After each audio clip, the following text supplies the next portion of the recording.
Our gracious host, Chief Minister Dr. Hemanta Biswa Sharma, my Bangladeshi colleague, Dr. A.K. Abdul Momen, dignitaries on the podium, ambassadors, ministers, members of parliament, Shri Bez Baruaji, Chairman, Governing Council, Asian Confluence, colleagues past and present, dear friends.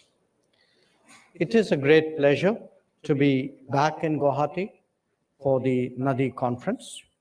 And I must congratulate the organizers, Asian Confluence, who in partnership with the Government of Assam and the Policy Planning Division of the Ministry of External Affairs have put together what promises to be a very focused and stimulating gathering.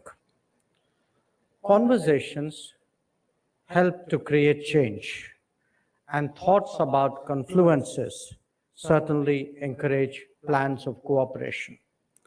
So there is a lot before all of you to ponder. Now, as many of the speakers have said before me, NADI is life, and it is but natural that human civilizations all developed on the banks of rivers. And from those habitations arose commerce, which reflected the exchanges of goods and services between them. For that to happen, distances needed to be traversed as smoothly and securely as possible, and therein lay the importance of connectivity to history. It was the pathways that facilitated mobility and migration which determined its course. Who used them, who dominated them, who leveraged them, who blocked them. These have been the ups and downs of societies and nations over time. NADI itself was often the connectivity. And today, as we gather alongside one of the great rivers that courses our land, how to connect peoples more effectively is an appropriate subject to discuss. The extent of success in doing so will determine our prosperity, and we carry forward our deliberations bearing in mind that connectivity, commerce, culture, and capacities are the core objectives of the Asian Confluence.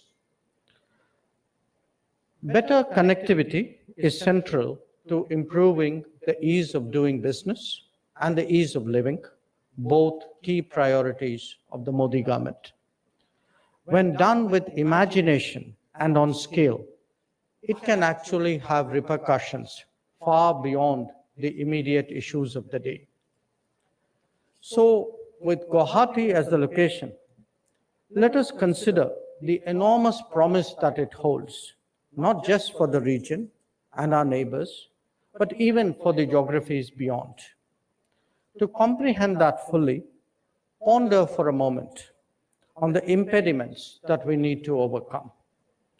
The most formidable and long-standing are the physical barriers of topography. But then, as we have increasingly come to realize, these can be solved by engineering and human ingenuity. There are then the human-made obstacles, the outcomes of choices that we ourselves have made in the past.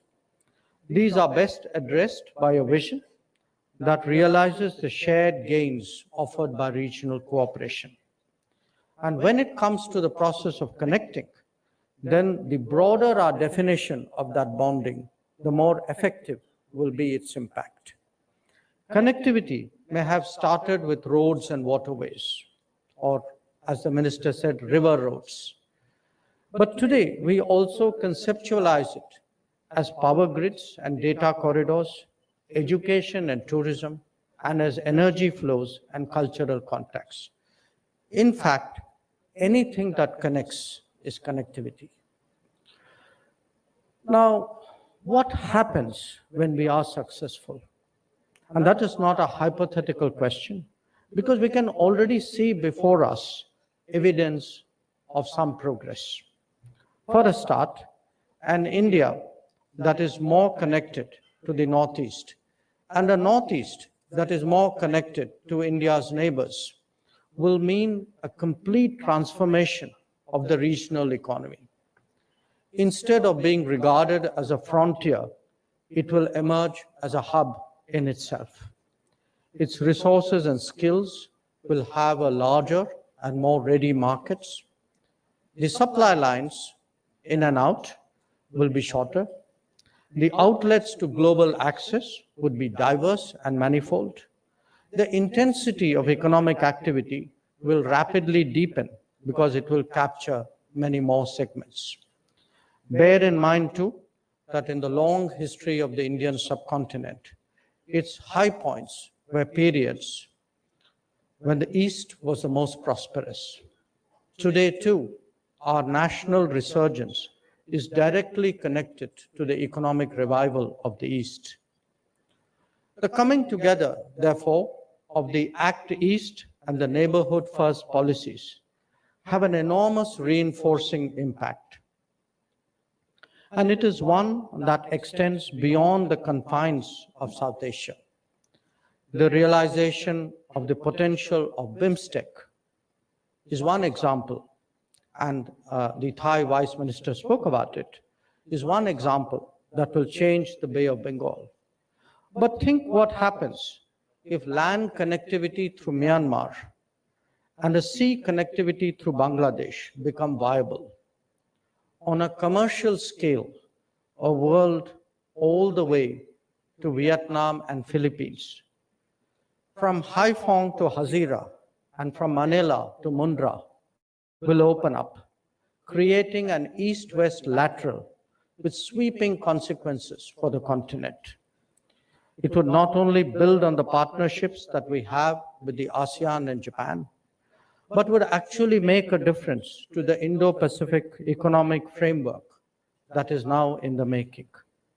It is definitely within our ability to overcome geography and rewrite near history, if only we can get the politics and the economics right.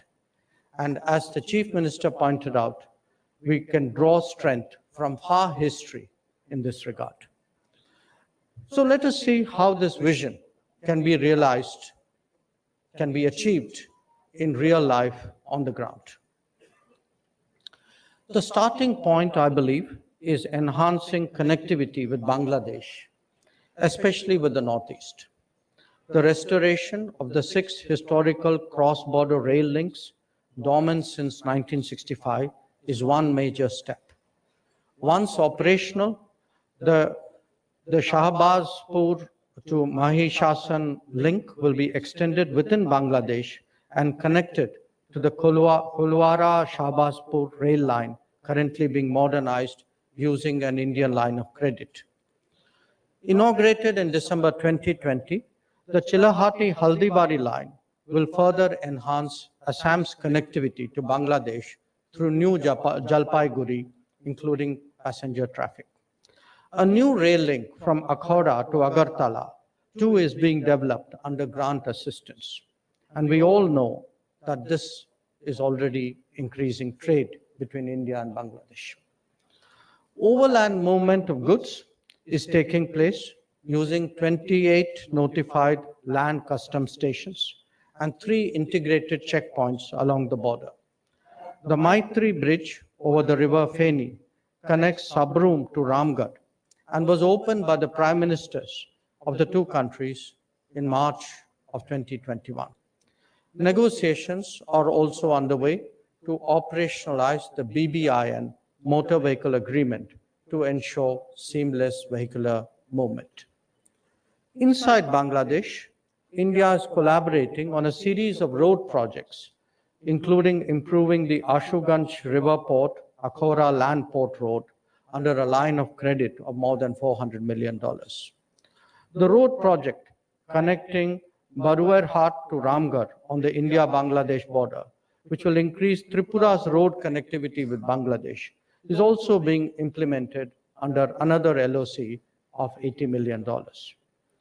The intricate and intertwined cross-border geography is being synergized by agreements for the movement of goods from Indian ports through Chittagong and Mangla ports in Bangladesh, and from there overland to Tripura.